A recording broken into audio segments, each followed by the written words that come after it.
This video explains how you can support medical research using your health data. Hannah came to the hospital because she has a heart problem. Her doctors will examine her heart and then take an image of it. This is Elias.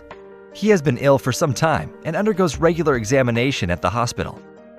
During these visits, he has blood samples taken. Hannah's heart examination and Elias' blood tests generate data. This information is valuable for medical research. Scientists hope to use it to gain fresh insight. And in the future, this could help doctors diagnose illnesses faster, treat them better, and even prevent them. But how does medical research on the basis of such data actually work? Data from treatments are collected from across Germany and combined for research purposes. This large pool of data enables scientists to recognize patterns they were previously unable to see. These patterns permit precise conclusions to be drawn about the causes of diseases and suitable treatments.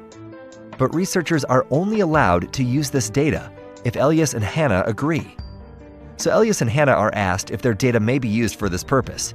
All data that would directly indicate who Elias and Hannah are and where they live are replaced by a combination of characters. This process is known as encoding. This prevents their data from being easily linked back to them as individuals. The encoded data are then made available to research institutions, universities, and companies with R&D activities. These organizations are subject to European data privacy legislation that protects citizens' rights, or to comparable legislation. Before research can be performed using Hannah's and Elias's data, a panel of experts and an independent ethics committee must give their approval. Elias and Hannah are given a patient information sheet and a consent declaration form. These documents also draw attention to the risks associated with the use of their data. Hannah and Elias read these carefully before making a decision. A specially trained member of hospital staff answers any questions they may have. Consent is entirely voluntary, and whether it is granted or not has no impact on the medical treatment.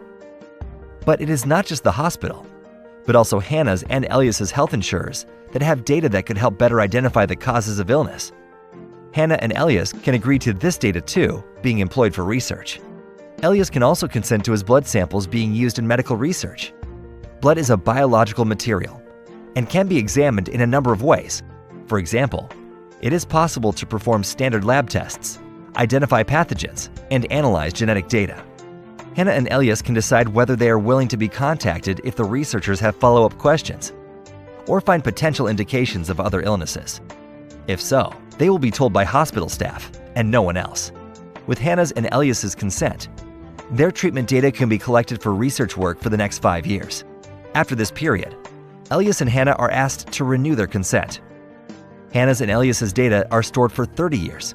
During this time, researchers are able to use the data repeatedly to gain new insights. Hannah and Elias can view all research projects carried out with the data and biosamples on a website, and can receive information about new projects by email. Hannah and Elias can revoke their consent at any point. The data stored for new research projects are then deleted, and the corresponding biosamples destroyed.